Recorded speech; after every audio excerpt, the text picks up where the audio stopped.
کل خیبر پختونخوا میں پاکستان تحریک انصاف اپنا احتجاج کر رہی ہے اور جو تحفظ آئین پاکستان کی تحریک ہے یہ اس تحریک کے بینر تلے یہ احتجاج ہو رہا ہے. تو ایک سیاسی محاذ ہے جو حکومت کے لیے کھلا ہے, قانونی محاذ پر بھی حکومت کو بہت زیادہ کامیابیاں ہوتی بھی دکھائی نہیں دیتی اور حکومت کے اتحادی پاکستان پیپلز پارٹی کے اندر سے بھی اب ایسی آوازیں اٹھنا شروع ہو گئی ہیں کیونکہ پچھلے کچھ عرصے میں عمران خان صاحب کی جانب سے اسٹیبلشمنٹ کو جب براہ راست مذاکرات کی پیشکش کی گئی, اگرچہ کل انہوں نے دوبارہ جارحانہ انداز میں اس پیشکش سے ہلکا سا یو ٹرن لیا ہے اور انہوں نے یہ بھی کہا ہے کہ جب تک ہمارا مینڈیٹ واپس نہیں کیا جائے گا ہم اسٹیبلشمنٹ سے بات نہیں کریں گے اور آئین کے دائرے میں ہی بات ہوگی, اس سے باہر کسی سے بات نہیں ہوگی. لیکن اس آفر کے بعد سے حکومتی وزراء مسلسل ایسے بیانات دے رہے تھے جس سے ایسے لگتا تھا کہ شاید یہ حکومت اپنی مدت مکمل نہیں کرے گی. خواجہ آصف صاحب کا بیان ایسا تھا, احسن اقبال صاحب بھی اس طرح کی گفتگو کر رہے تھے. کل ہم نے دیکھا کہ secretary general Pakistan Peoples Party Nayyar Hussain Bukhari Sahib نے کہا کہ اگر کوئی خطرہ ہے حکومت کو اور حکومت کو لگتا ہے کہ حکومت ان سے نہیں چل رہی تو اسمبلیاں تحلیل کر دیں. ساتھ انہوں نے یہ بھی کہا کہ اگر کوئی خطرہ ہے تو ہم سے شیئر کریں, اگر کوئی ڈر ہے ہم سے شیئر کریں, ہم سے تو انہوں نے کوئی بات نہیں کی ہے. تو یہ معاملہ کیسے آگے بڑھے گا. پھر ہم نے یہ بھی دیکھا کہ راجہ پرویز اشرف صاحب نے کل قومی اسمبلی میں فلور آف دا ہاؤس جو اپنے خیالات کا اظہار کیا, انہوں نے وزیر اعظم صاحب کو کہا کہ مذاکرات کے لیے آپ پہل کریں کیونکہ مذاکرات کی بات چیت تو ہو رہی ہے لیکن عملی طور پر کسی طرف سے پیش رفت نہیں ہو رہی اور حکومت کے اوپر ظاہر ہے زیادہ ذمہ داری ہے کیونکہ سیاسی ماحول کو بہتر کرنا حکومت کے لیے اہم ہے. پھر ایک اور معاملہ بھی ہے, صرف پاکستان پیپلز پارٹی اور نون لیگ کی بات نہیں ہے. اگر ہم تھوڑا سا صوبوں کی طرف دیکھیں, سندھ میں اس وقت سیلاب آئے ہوئے ہیں, سندھ میں اس وقت صورتحال کافی علاقوں میں کافی خراب ہے, لیکن خیبر پختونخوا ایک ایسا صوبہ ہے کہ جہاں پر ہم دیکھتے ہیں کہ وہاں کے سی ایم علی امین گنڈاپور اور وہاں کے گورنر فیصل کریم کنڈی صاحب بار بار ایک دوسرے کے آمنے سامنے آتے ہیں. اس سے پہلے بھی علی امین گنڈاپور صاحب جب گورنر نہیں تھے فیصل کریم کنڈی, تب بھی وہ وفاق کو بار بار للکار رہے تھے. اب علی امین گنڈاپور صاحب نے یہ کہا ہے کہ میں اسلام آباد میں جلسہ کر کے دکھاؤں گا, اگر نہیں کر پایا تو میں سیاست ہی چھوڑ دوں گا. اس سے پہلے بھی پی ٹی آئی یہاں پہ اسلام آباد میں جلسہ کرنا چاہتی تھی لیکن انتظامیہ بھی ان کو اس طرح سے اجازت نہیں دیتی جہاں پہ وہ جلسہ کرنا چاہتے ہیں, لیکن پاکستان تحریک انصاف مسلسل یہ گلا کرتی ہے کہ ان کو روکا جاتا ہے یہاں پہ پاور شو کرنے سے. تو بہرحال کل وہاں پہ ان کا جلسہ ہے جناب, اور جو پاکستان تحریک انصاف کے اندر کی تقسیم ہے, خیبر پختونخوا میں کرپشن کے جو مسائل ہیں اس پہ عمران خان صاحب کو شکایت کی گئی ہے اور آج انہوں نے ایک کمیٹی بھی بنا دی ہے.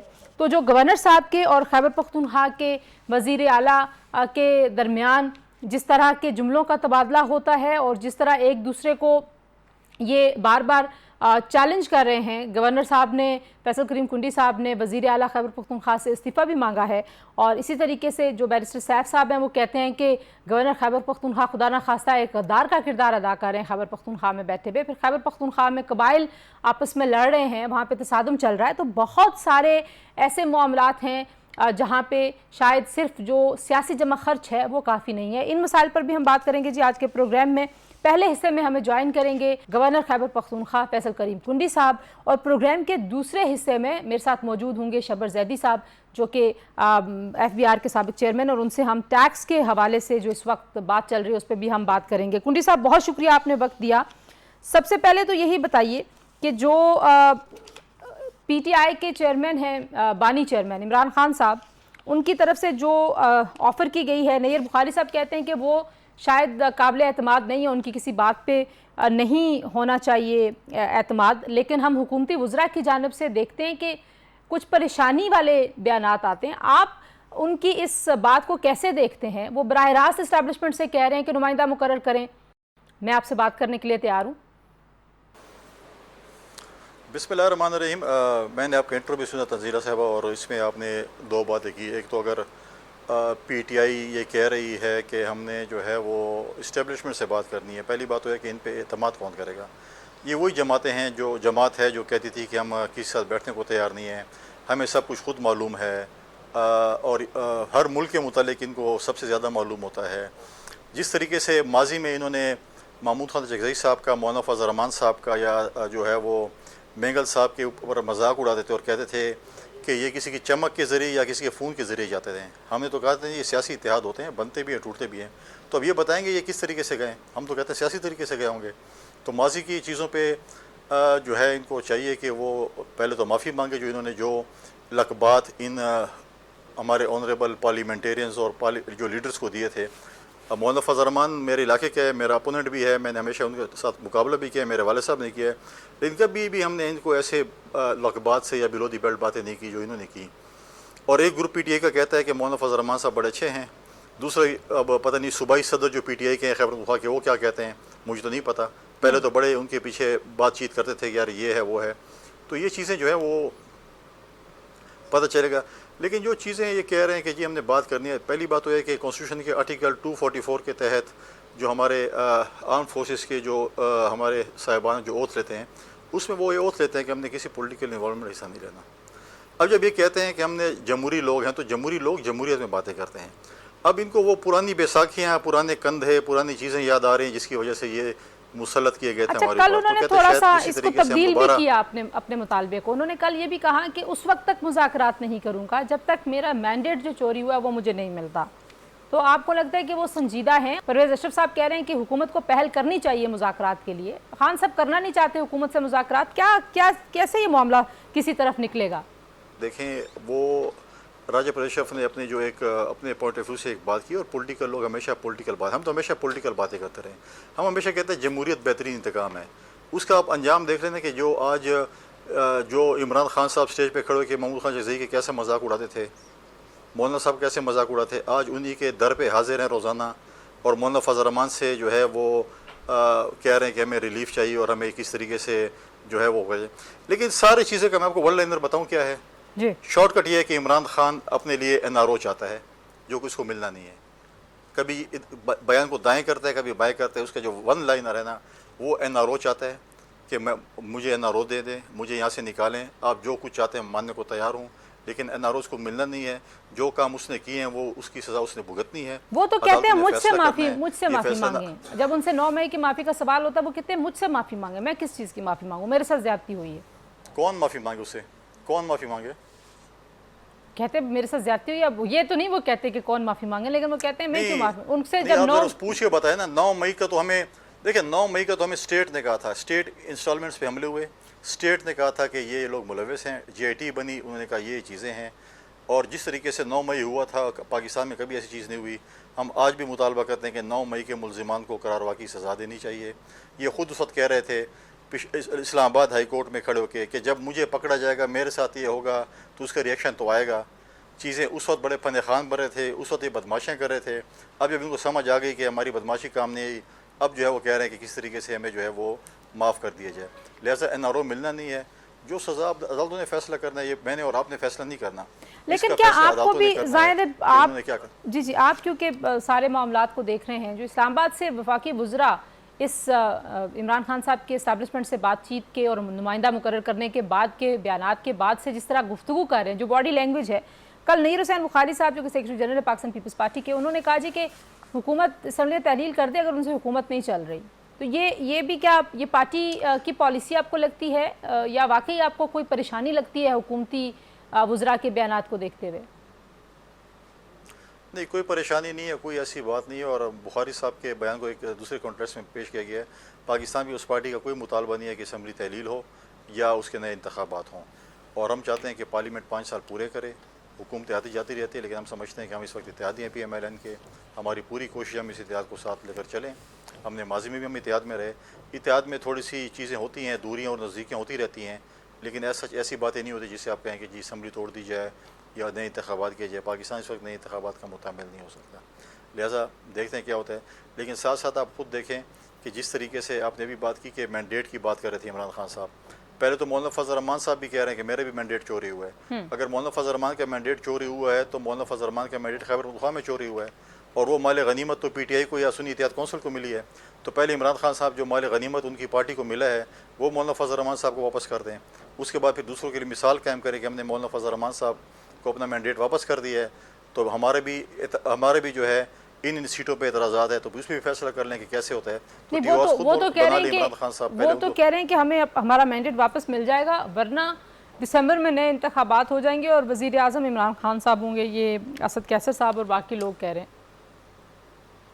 تو مثال ہوتی ہے نا, ہماری طرف مثال دیتے ہیں کہ بلی کو خواب میں چیچڑے نظر آتے ہیں, ان کو وزیر اعظم نظر آ رہا ہوتا ہے. کریں یہ تو اب دسمبر میں پھر ایسے کرتے ہیں, دسمبر میں ایک پروگرام کریں گے پھر پوچھیں گے کیا ہوتا ہے. تو ایسے ہی ہوتے ہیں, کہتے ہیں 6 مہینے بڑی امپورٹنٹ ہے, 3 مہینے بڑی امپورٹنٹ ہے, یہ چیز ہے وہ چیز ہے. لیکن دیکھیں ان کو اپنی ذات سے باہر نکلنا پڑے گا اور پاکستان کے متعلق سوچنا پڑے گا. ہمیں پاکستان کے متعلق، پاکستان کے عوام کے متعلق سوچنا پڑے گا، نہ کہ کسی کی ذات کے متعلق سوچنا پڑے گا. ٹھیک ہے. اچھا میں نے آپ سے کیونکہ آپ کے دیکھا کہ جی آپ کے صوبے کے حوالے سے میں نے کافی ڈیٹیل میں بات کرنی ہے. ایک بریک لے لیتے ہیں، بریک کے بعد واپس آتے ہیں. جی خیبر پختونخوا کے وزیر اعلیٰ اور گورنر کے درمیان جو تلخی ہے اس کی اصل وجہ کیا، کچھ اس پہ بات کرتے ہیں. ہمارے ساتھ رہیے.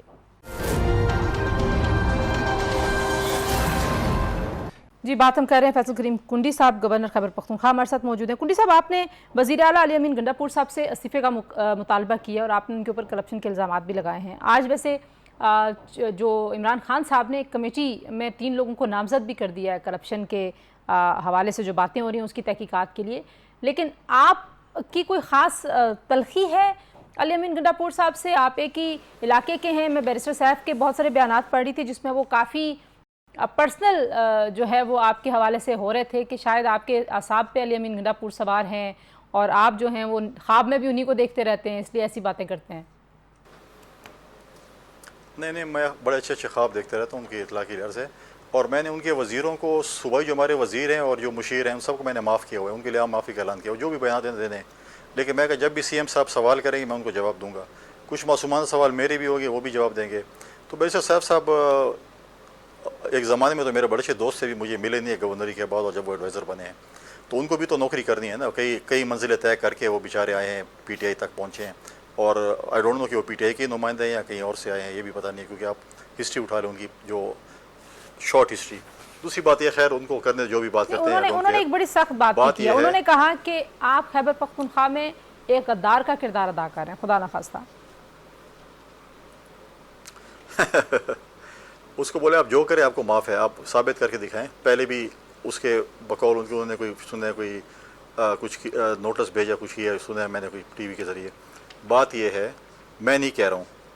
اب بات یہ ہے کہ ہمارے جو مشیر اطلاعات ہیں، جو اس دن شکیل صاحب جو منسٹر اس کے ساتھ بیٹھے ہوئے تھے، جو عمران خان صاحب کی ہدایت پر پریس کانفرنس کر رہے تھے، انہیں کس کو چارج شیٹ کیا ہے؟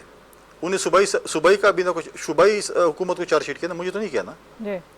تو میں نے تو پہلے ہی کہا تھا کہ یہاں پر نرخنامے لگے ہوئے ہیں، جس کی ٹرانسفر پوسٹنگ ہو، جس کو نوکری چاہیے پشاور میں جو ہے وہ نرخنامے لگے ہوئے ہیں، وہ آپ پیسے دیں آپ کو مل جاتی ہے. تو 2 دن بعد تو وہی چیزیں جو ہے، کچھ دن بعد وہی کہہ رہے. آج کیوں کمیٹی بنی ہے؟ دال میں کچھ کالا ہے نا جو کمیٹی بنی ہے نا. اگر وزیر یا سیکرٹریز کرپشن کر رہے ہیں تو وہ کس کی ماں پہ کر رہے ہیں؟ سی ایم کی ماں پہ کر رہے ہیں. آپ خود ہی کہتے ہیں کہ مطلب ہے کہ اس کے جو ہے نا کیپٹن آف دی ٹیم جو ہے وہ اسی طریقے سے ہوگا.